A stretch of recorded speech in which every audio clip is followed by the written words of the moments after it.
So yun, welcome to Taiwan series. Ayan, for today's video, yun nga, ito nga yung full requirements na kailangan nating kumpletuhin bago tayo mag-apply sa mga agencies dito along malapit sa Intramuros, Malate, Makati, or sa Pedro Hill, LRT. Ayan, maraming mga ano dyan, Taiwan na mga agencies.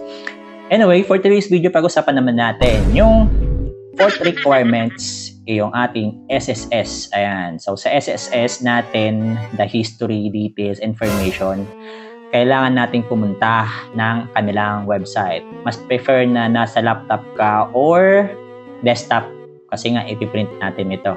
Kung wala ka pang SSS account, mabilis lang naman gumawa. Punta ka lang ng website ng SSS. Ito po yun.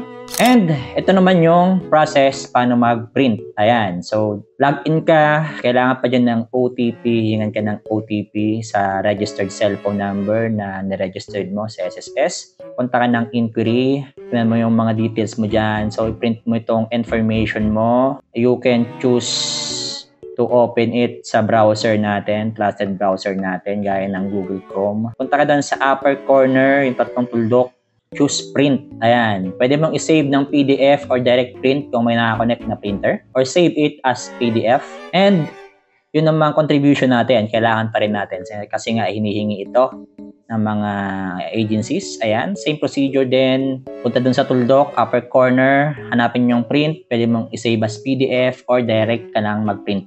Ayan, so that's it for today's video. My name is Raymond Guerrero. Yun lang, uwi na ako.